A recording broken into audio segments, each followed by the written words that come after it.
지금 사실 설교 말씀의 제목이 시리즈로 나가고 있습니다. 2주 전에 감사절 때에는 여호와를 믿는다면 하나님께 감사하라는 말씀을 드렸고요. 지난주에는 여호와를 믿는다면 뭘 하라 했죠?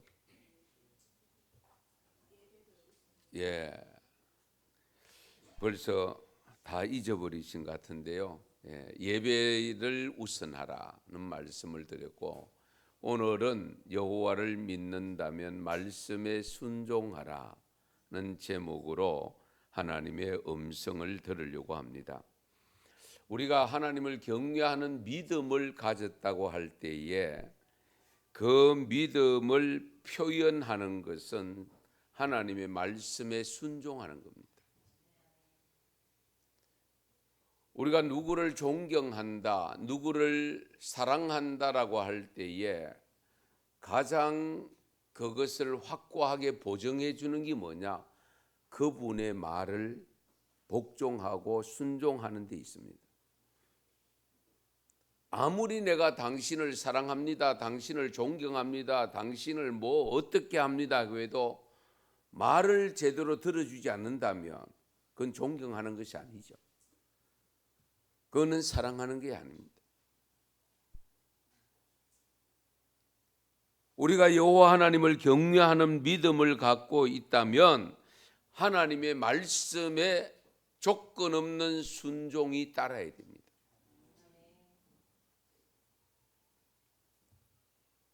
사람도 하물며 존경받을 만한 사람이면 순종하고 복종하고, 특히 여러분 예능하시는 분들, 예능에 그 가르치는 선생님 사사라고 하죠. 그 사사에게는 절대적으로 순종합니다. 왜? 순종하지 않다가는 언제 내가 그 사사로부터 버림받을지도 모르거든요. 그렇다면 하물며 우리 독생자 예수님을 보내셔서 십자가에 달려 죽기까지 하도록 하시면서 그 예수 그리스도를 믿음으로 구원받을 수 있는 구원의 은혜를 주신 하나님 앞에 우리가 경외하는 믿음을 가지고 산다고 하면서 그분의 말씀을 순종하지 않는다면 그거는 하나님을 제대로 경외하는 것이 아닙니다. 안 믿으면 몰라도 적어도 우리 하나님을 믿는다면 우리는 조건 없이 그분의 말씀에 순종해야 됨을 믿으시기 바랍니다. 오늘 본문이 기록된 신명기 말씀, 누누이 말씀드리지만은 모세를 통해서 기록된 말씀인데요.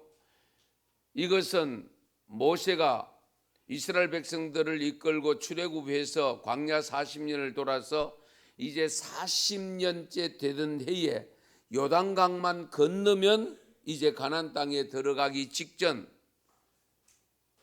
그 모압 땅에서 평지에서 하나님으로부터 부여받은 말씀을 기록한 내용인데, 이것은 이스라엘 백성들이 가나안 땅에 들어가서 지켜야 될 규례와 법규들을 일러주는 말씀으로 되어 있습니다.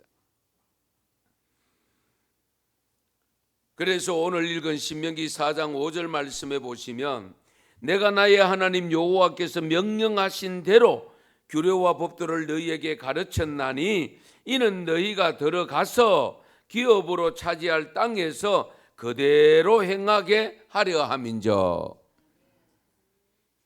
이 모세가 고백한 내용입니다. 내가 나의 하나님 여호와께서 명령하신 대로 규례와 법도를 너희에게 가르쳤다. 너희에게 전달했다. 이제는 너희가 들어가서 그 땅에 들어가서 기업으로 차지할 그 땅에서 그대로 행하게 하기 위함이다.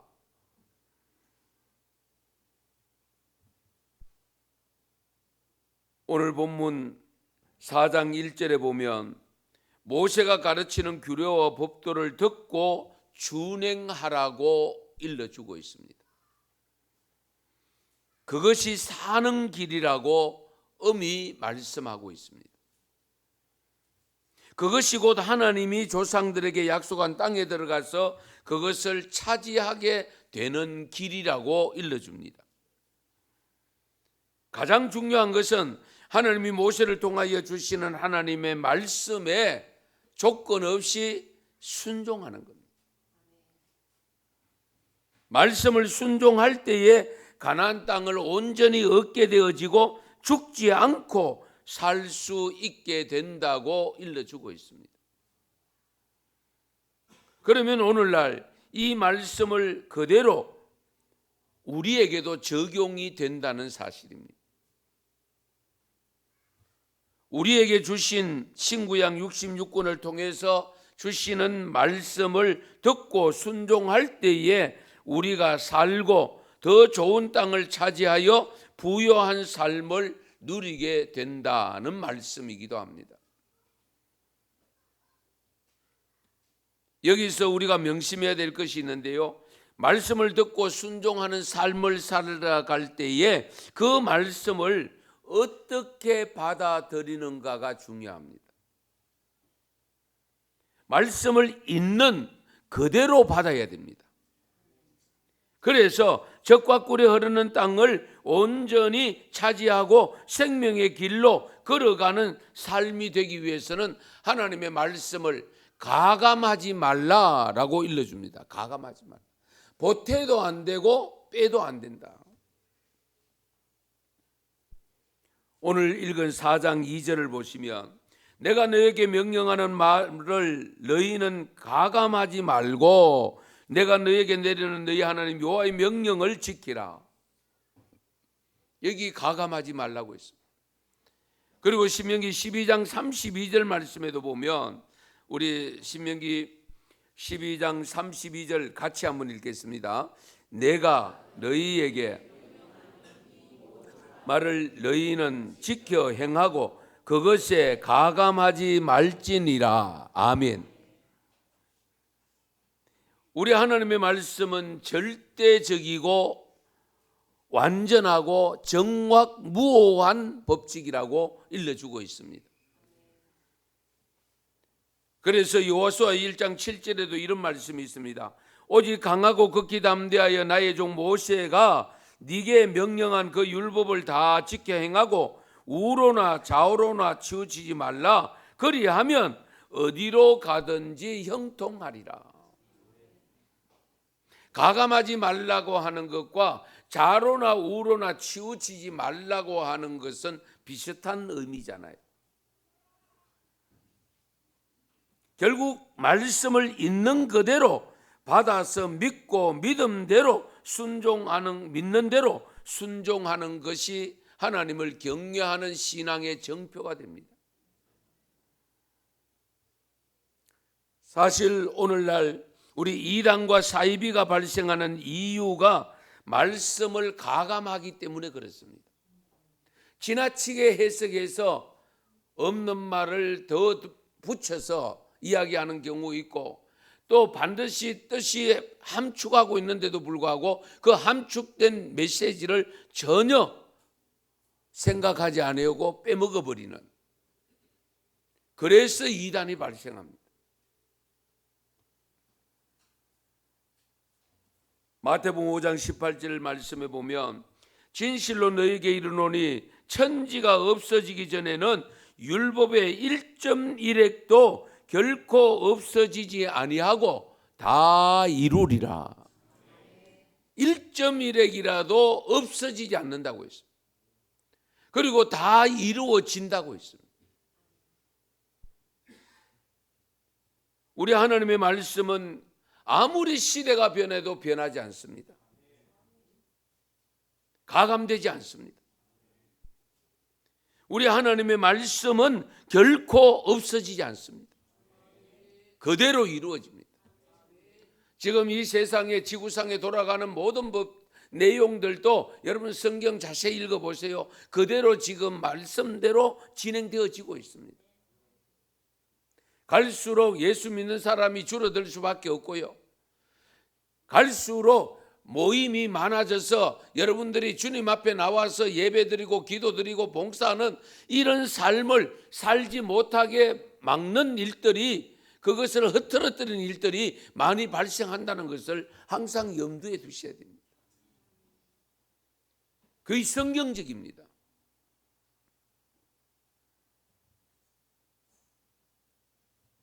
그래서 하나님의 말씀을 가감하면 안 된다고 일러주고 있고, 사도 요한을 통해서도 경고해 주신 말씀이 있는데, 요한계시록 마지막 장 22장에 18절 19절에도 이렇게 기록을 하고 있는데요. 한번 같이 읽겠습니다. 내가 이 두루마리의 예언의 말씀을 듣는 모든 사람에게 증언하노니, 만일 누구든지 이것들 외에 더하면 하나님이 이 두루마리에 기록된 재앙들을 그에게 더하실 것이요, 만일 누구든지 이 두루마리의 예언의 말씀에서 제하여 버리면 하나님이 이 두루마리에 기록된 생명나무와 및 거룩한 성에 참여함을 제하여 버리시리라. 아멘. 누구든지 이것들 외에 더하면, 누구든지 이 두루마리의 예언의 말씀에서 제하여 버리면, 더하고 제하는 거 가감이죠. 이렇게 가감을 해버리면 어떤 현상이 발생하느냐? 천국에 들어가지 못한다라고 일러줍니다. 엄청난 말씀입니다. 이렇게 말씀을 하고 있는데도 우리가 성경을 아무렇게나 해석하고 아무렇게나 살아서 되겠습니까? 우리의 삶의 기준은 성경입니다. 성경은 완전한 겁니다.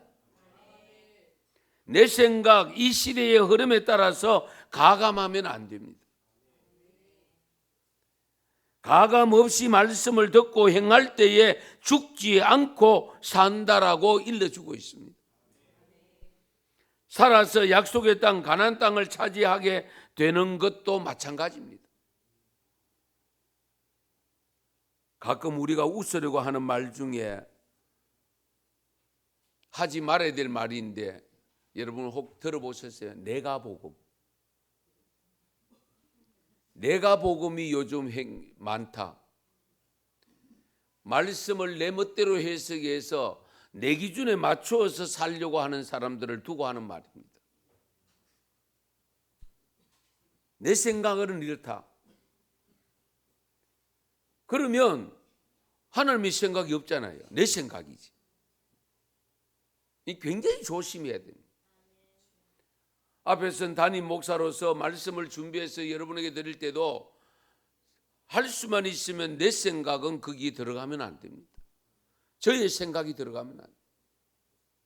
그래서 말씀을 부여잡고 묵상하고 주님이 주시는 음성을 듣고 제가 먼저 은혜를 받고 그걸 여러분에게 전달하고 있는 겁니다.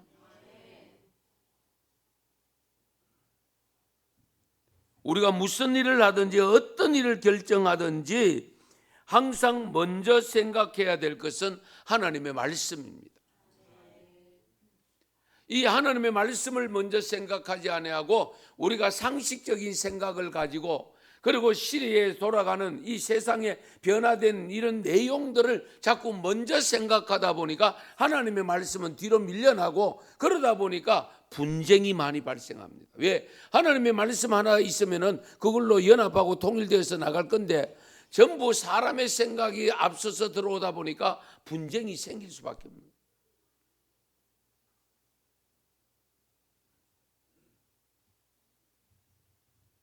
하나님의 말씀은 무엇이라고 일러주었는가?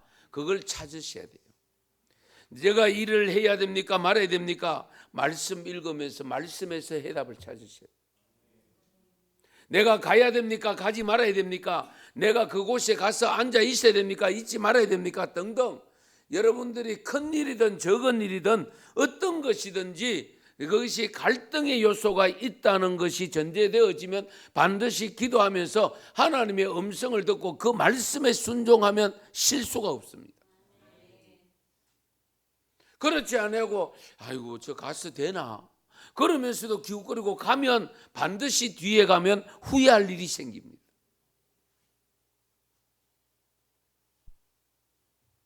그래서 하나님의 말씀에는 무엇이라고 하고 있는가, 과연 하나님의 뜻은 무엇인가를 반드시 물으셔야 됩니다. 자기들 생각에 옳은 대로 하고자 하여 다툼이 일어나고 분열이 발생합니다. 여러분, 우리 성경에 보면 사사기가 있는데 사사시대가 있었습니다. 사사시대. 그 사사시대를 예표하는 말씀이 있습니다. 사사시대가 어떤 시대냐? 사사기 17장 6절에 그리고 21장 25절에 이런 말씀이 있습니다. 그때에는 이스라엘의 왕이 없으므로 사람마다 자기 소견에 옳은 대로 행하였더라. 자기 소견에 옳은 대로입니다. 자기 소견. 그러니까 각자가 생각할 때에 옳다고 여기는 것들이 나오다 보니까 의견이 중구난방으로 많이 쏟아져 나오고, 그러다 보니까 자기들 주장 스스로 세워서 그 주장을 세우려고 하니까 싸움이 되는 겁니다. 다툼이 일어나는. 이것이 사사시대의 표현인데 오늘날 우리가 살아가는 삶의 자리, 교회 안에도 이런 사사시대의 모습이 많이 일어나고 있다는 사실입니다. 그래서 교회가 분쟁이 생기고 교회가 여러 가지 일파만파로 나누어지는, 찢겨지는 이유가 여기에 있습니다. 각기 자기 소견에 옳은 대로 주장한다. 내가 주장하고 싶은 옳은 일이 있다면 그것이 하나님의 말씀에 저촉이 되느냐 안 되느냐 먼저 살펴보셔야 되고, 하나님이 뭐라고 말씀하시는가를 찾으셔야 돼요.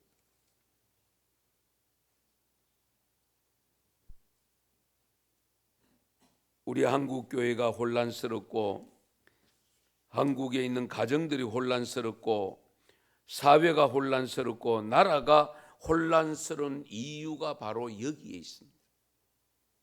다른 거 없습니다. 각기 자기의 소견에 옳은 대로 행하기 때문에 그렇습니다.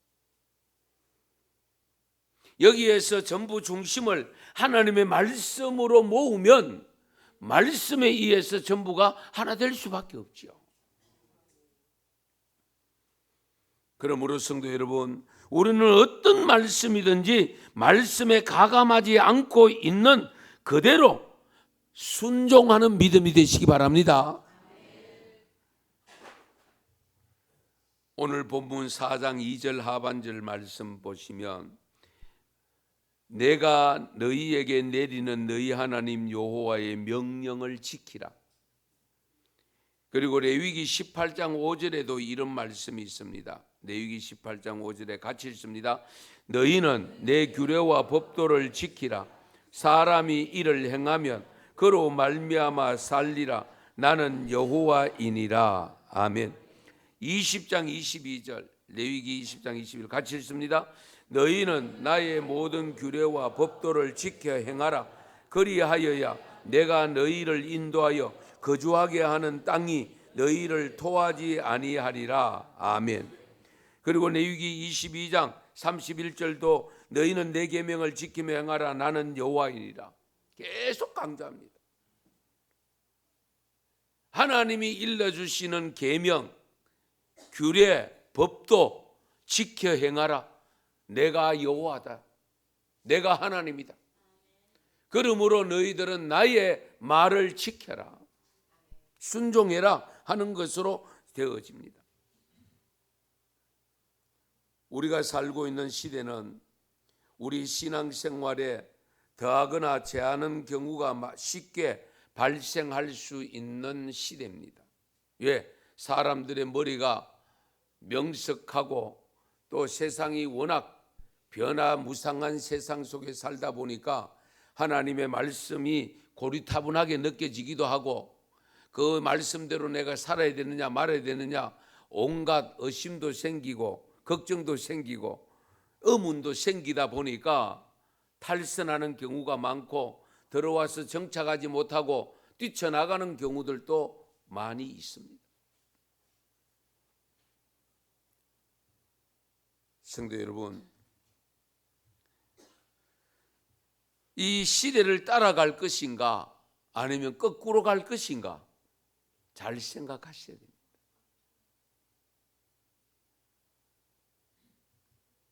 고민하지 않을 수가 없습니다.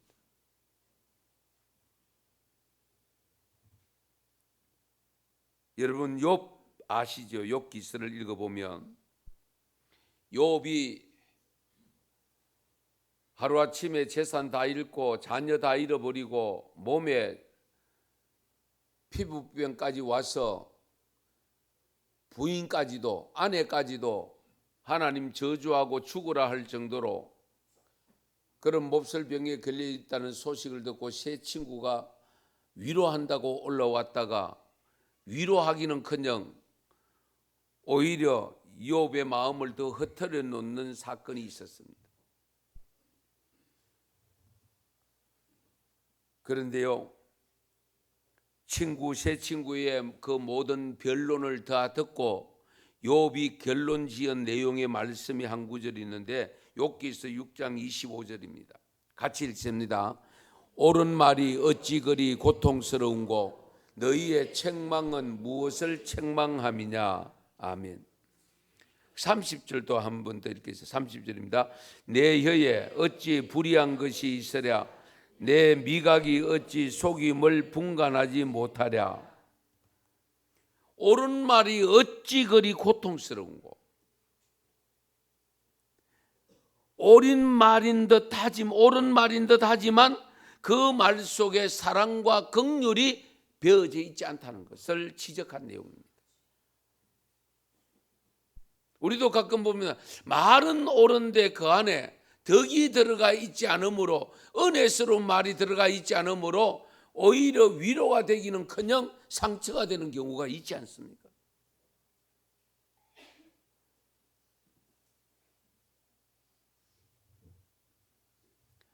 옳으면서도 좋은 사람, 옳으면서도 좋은 사람이 되어야 됩니다. 예수님처럼 옳음과 좋음을 다 가진 사람, 그것이 바로 우리가 사모해야 할 성화의 최고의 보물입니다. 옳으면서도 덕이 있는 사람,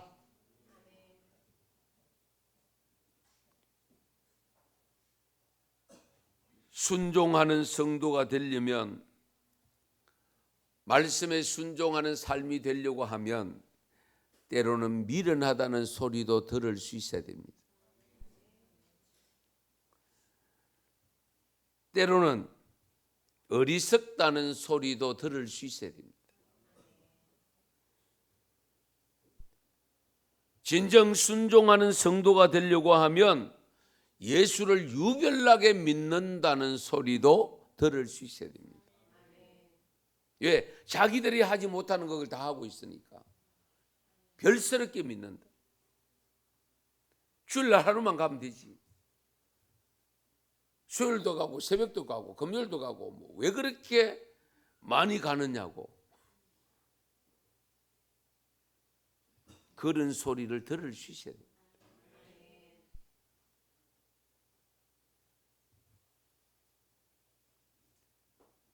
우리는 하나님의 특별한 사랑을 받기를 원하면서도 순종하지 않는 경우가 많습니다. 복은 다 받기를 원하면서도 정작 복받을 행동은 하지 않습니다. 우리가 순종할 때에 하나님의 특별한 사랑을 받습니다. 말씀을 순종할 때. 우리를 대속시키기 위해서 오신 예수님도 순종의 본을 직접 보여주셨잖아요. 그 내용을 히브리서 기자는 히브리서 5장 8절에 9절에서 이렇게 기록합니다. 같이 읽겠습니다. 그가 아들이시라도 받으신 고난으로 순종함을 배워서 온전하게 됐었은즉 자기에게 순종하는 모든 자에게 영원한 구원의 근원이 되시고. 아멘. 비록 그가 아들이시라도 하나님의 아들이지만은 그 받으신 고난으로 순종함을 배웠다라고 했습니다. 받으신 고난이 무슨 고난입니까? 십자가의 고난입니다. 그 십자가의 고난은 뭐냐? 순종의 극치입니다. 여러분 잘 아시는 대로 예수님께서 마지막 십자가를 지기 전에 골고다 언덕에서 땀이 핏방울처럼 느껴질 정도로 간절하게 기도할 때에 그 기도 중심 내용이 뭐냐? 아버지여, 이 잔이 고난의 잔이 내게서 지나가기를 원합니다. 그러나 나의 원대로 마옵시고 아버지의 뜻대로 하옵소서. 할렐루야.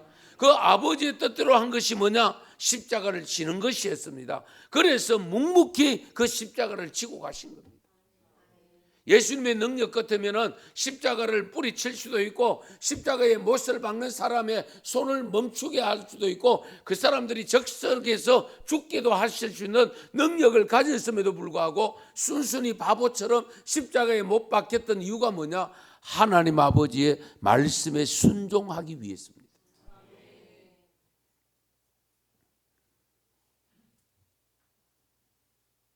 이 점을 우리가 깊이 헤아리셔야 됩니다.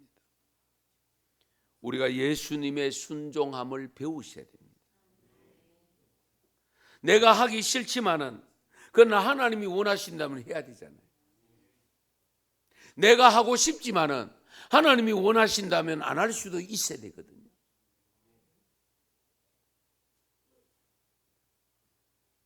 그래서 우리가 그리스도로부터 순종을 배우는 유일한 방법은 바로 나의 뜻을 포기하고 하나님의 뜻을 따라서 행하는 것이 바로 나의 삶이 되어져야 됩니다. 그러므로 성도 여러분, 무슨 말씀이든지 하나님의 말씀이라면 그 말씀을 가감하지 마시고 내가 해석해서 덧붙이지도 마시고 지켜야 된다는 걸 알면서도 빼버리지도 마시고 있는 그대로를 순종하는 믿음이 되시기 바랍니다. 오늘 본문 5장 29절을 보시면 다만 그들이 항상 이 같은 마음을 품어 나를 격려하며 내 모든 명령을 지켜서 그들과 그 자손이 영원히 복받기를 원하노라. 하나님은요, 어렵고 힘든 말씀이지만은 순종하면 그냥 두시는 것이 아니고 반드시 급부를 제공하신다고 약속을 합니다. 왜 그렇게 약속한지 아세요? 안 그러면 안 할 것 같으니까. 우리 사람들은 그런 거 없으면 안 하거든. 급부라도 제공해서 그래라도 말씀을 순종하게 하기 위해서 상 주신다, 복 주신다, 뭐 별의별 복을 허락하시는 거지. 신명기 30장 15절에서 16절에도 이런 말씀이 있습니다. 신명기 30장 15절, 16절, 14절, 15절 같이 한번 읽겠습니다. 보라, 내가 오늘 생명과 복과 사망과 화를 내 앞에 두었나니 곧 내가 오늘 내게 명령하여 내 하나님 여호와를 사랑하고 그 모든 길로 행하며 그의 명령과 규례와 법도를 지키라 하는 것이라. 그리하면 내가 생존하며 번성할 것이요 또 내 하나님 여호와께서 내가 가서 차지할 땅에서 네게 복을 주실 것임이니라. 아멘. 예레미야 42장 6절에도 비슷한 말씀이 또 있습니다. 같이 읽겠습니다. 우리가 당신을 우리 하나님 여호와께 보내면 그의 목소리가 우리에게 좋든지 좋지 않든지를 막론하고 순종하려 함이라. 우리가 우리 하나님 여호와의 목소리를 순종하면 우리에게 복이 있으리다 하니라. 아멘. 굉장히 중요합니다. 우리에게 좋든지 좋지 않든지. 그럴 수 있잖아요. 하나님 말씀은 내가 힘들어서 이거 어떻게 지키노? 이런 말씀도 지켜야 되나? 이제 그런 내용이 얼마든지 있을 수 있습니다. 성경을 읽다 보면. 그러나 이 예레미야 선지자를 통해 주신 말씀을 보면 우리에게 좋든지 좋지 않든지를 막론하고 순종하려 함이라. 참 멋있잖아요. 예. 왜 순종하려고 하느냐? 하나님의 말씀이기 때문에. 하나님의 말씀. 왜 하나님 말씀 지켜야 됩니까? 하나님을 믿기 때문입니다. 그런데 하나님은 순종하면 그래도 복을 주신다고 하셨으니 우리가 이 땅에 사는 날 동안 나름대로 복 받으며 살고 싶지 않습니까? 기왕 믿는 것 바르게 믿고 바르게 순종해서 하나님이 약속한 복을 받아 누리면서 사는 것이 지혜자가 아닐까요? 구체적으로 그러면 어떤 복을 주시는지 한번 볼게요. 먼저는 우리 하나님이 약속한 것을 받는다라고 했습니다. 약속한 것. 오늘 본문 4장 1절을 보시면 같이 읽겠습니다. 이스라엘아, 이제 내가 너희에게 가르치는 규례와 법도를 듣고 준행하라. 그리하면 너희가 살 것이요 너희 조상의 하나님 여호와께서 너희에게 주시는 땅에 들어가서 그것을 얻게 되리라. 아멘.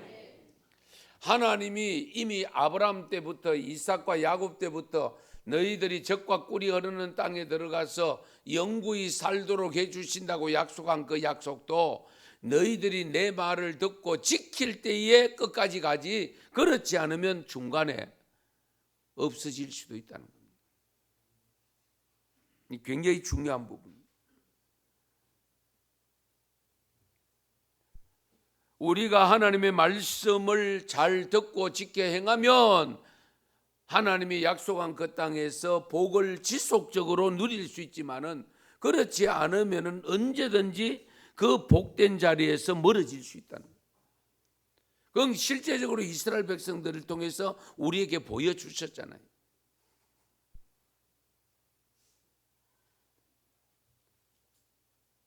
그래서 여러분, 아브라함이 믿음을 보면 이 아브라함이 태어난 곳은 우상의 도시였습니다. 갈대아 우르. 그런데 하나님이 어느 날 아브라함을 찾아 떠나라. 내 고향 본토 친척 아비집을 떠나고 내가 지시할 땅으로 가라. 그런데 아브라함은 무작정 떠납니다. 하나님이 지시할 땅으로 갑니다. 그런 순종함과 아울러 하나님이 마지막 테스트가 있었지 않습니까? 100세에 얻은 아들 이삭을 모리아 산에 가서 바쳐라. 제물로 바쳐라. 아브라함은 이런 방구 가타부타하지 아니하고 왜 이 일을 해야 됩니까? 약 주고 병 줍니까? 그렇게 대항하지 아니하고 그대로 순종해서 모리아산에 가서 나무를 벌려놓고 거기에 제물을 아들을 올려놓을 때에 하나님은 사자를 보내서 아브라함아 아브라함, 뒤를 돌아보는 순간에 수풀에 걸린 순양이 한 마리 걸려있고 그 양을 가져다가 제물로 드리면서 이삭은 구해 주십니다.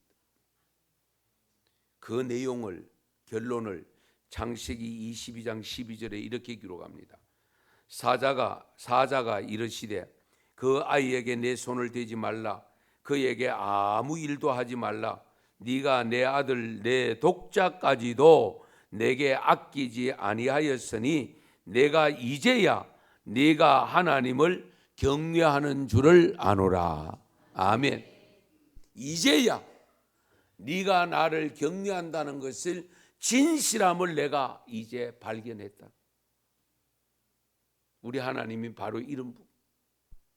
얼마든지 저와 여러분에게 하나님께서 나를, 하나님을 경외합니다, 하나님을 믿습니다 하는 것을 테스트하기 위해서 정말로 할 수 없는, 감당하기 어려운 것을 요구하실 수도 있습니다. 그것이 어떤 것인지는 모릅니다.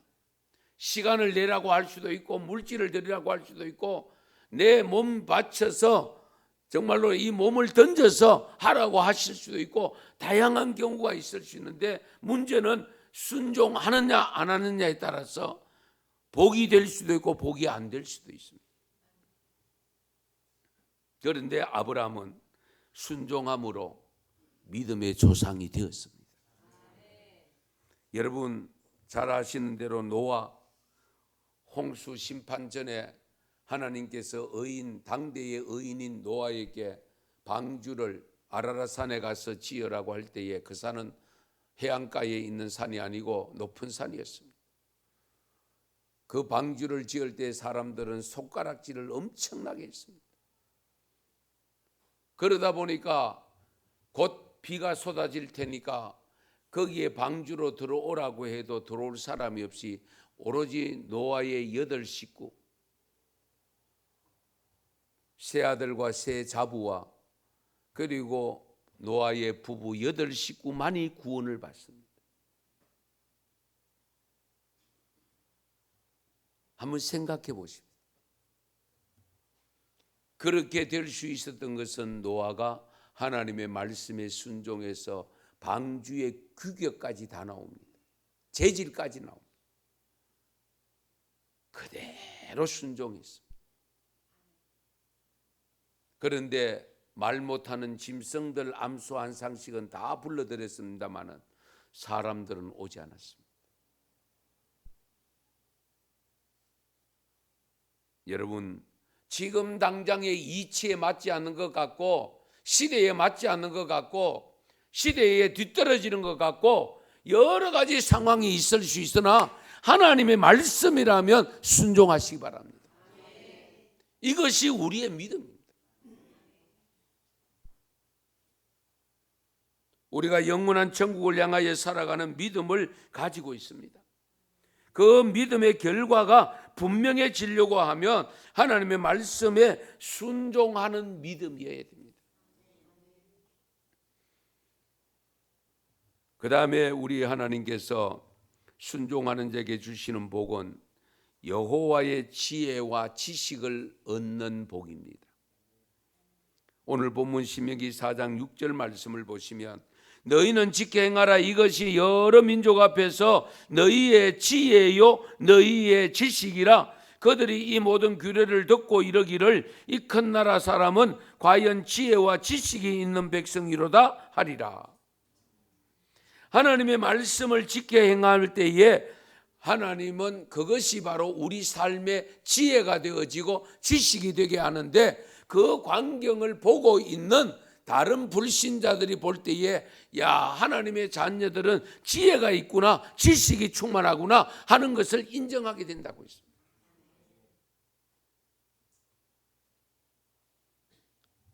여러분, 그래서 솔로몬은 여호와를 경외하는 것이 지식의 근본이라고 했습니다. 여호와를 경외하면서 하나님의 말씀을 따라 순종해 나갈 때에 그것이 바로 지혜의 근본이다, 지식의 근본이다. 시편 19편 8절에도 보면 여호와의 교훈은 정직하여 마음을 기쁘게 하고 여호와의 계명은 순결하여 눈을 밝게 하는도다. 아멘. 마음을 기쁘게 하고 눈을 밝게 한다. 여기 눈을 밝다는 육안이 밝다는 것은 아닙니다. 영안이 밝아짐으로 사건을 해석할 때에 하나님의 뜻대로 해석하게 되어지고 그 해석대로 되어지는 것을 느끼게 되는데, 그게 뭐냐? 지혜잖아요. 아무쪼록 우리 말씀을 철저하게 순종함으로 하나님이 주시는 지혜와 지식이 충만하시기 바랍니다. 그리고 형통의 복을 받습니다. 말씀을 순종하면 형통의 복.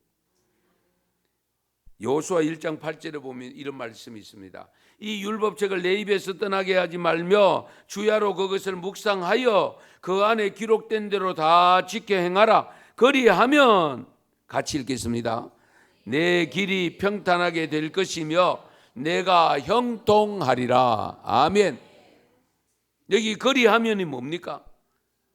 말씀을 주야로 묵상하고 그 안에 기록된 대로 다 지켜 행하는 것을 말합니다. 아무리 좋은 복이라도 또 짧게 끝나버리면 그렇잖아요. 안 받은 것보다 못할 수도 있거든요. 복을 받을 때에 기왕 받는 복 길게 누리면 좋지 않습니까? 그것을 오늘 분명히 말씀하고 있잖아요.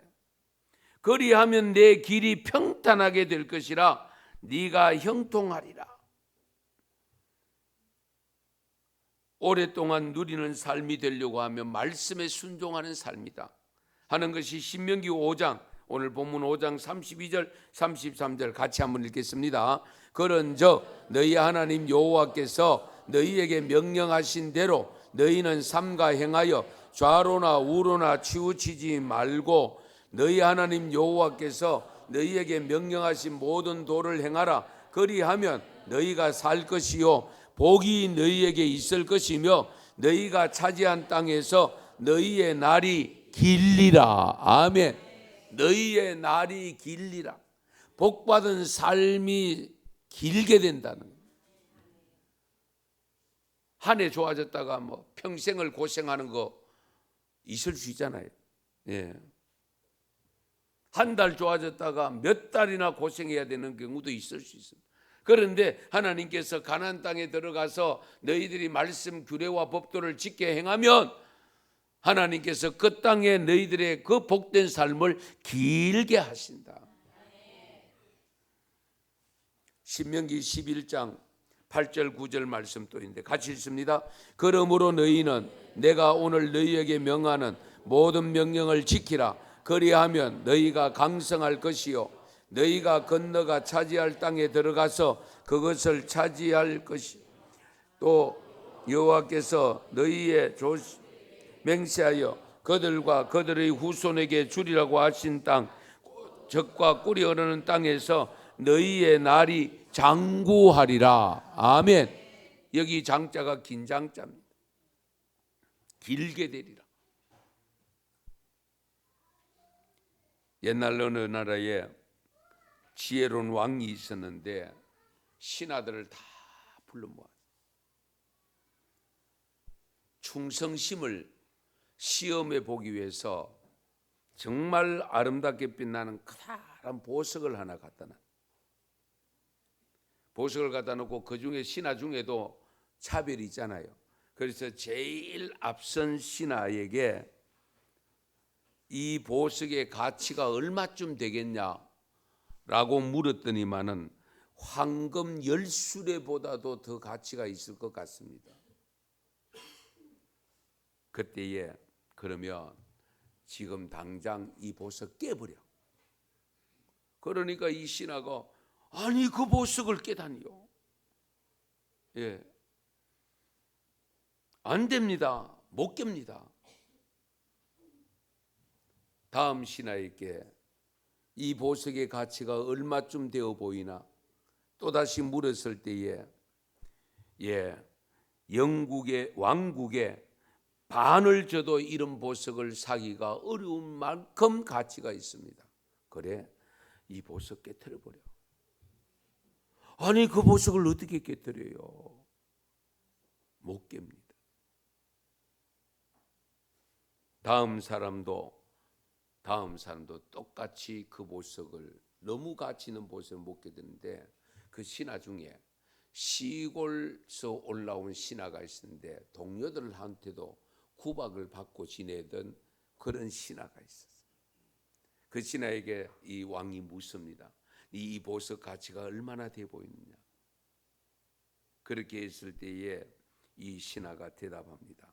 제가 지금까지 본 황금을 모두 합친 것보다 더 가치가 있습니다. 지금까지 보는 보석이 그 보물이 얼마나 많은지는 모르지만은 그 보물보다도 더 가치가 있어 보입니다. 그래 깨트려 버려. 그러니까 이 신하는 망치를 갖다가 그 자리에서 보는 앞에 깨뜨리니까 다른 신하들이 야단났습니다. 아니 그걸 왜 깨뜨려? 그렇게 가치가 있는 보석을 왜 당신이 깨뜨리냐고. 그 광경을 보고 있던 임금이 그들을 향하여 호통을 치면서 깨트리는 신하의 막을 막고 있는 신하들을 가만두어라.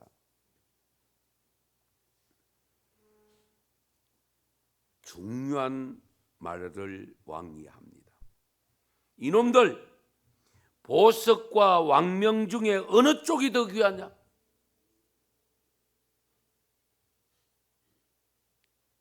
깨뜨리라는 왕의 명령을 어긴 자들을 모두 감옥에 집어넣어라.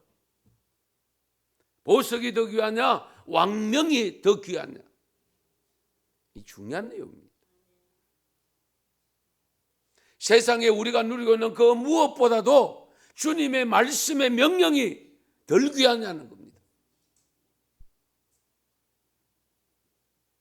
우리 깊이 헤아리셔야 돼요. 우리 영생을 믿고 있는 사람들, 부활을 믿고 있는 믿음을 가진 사람들, 그 영생 얻는 것보다 더 귀한 게 뭐가 있겠어요? 귀한 게 있습니까? 더 귀한 것이 있으면 안 되지. 하나님의 말씀보다 더 귀한 것이 있습니까? 말씀이 가장 우선이어야 됩니다.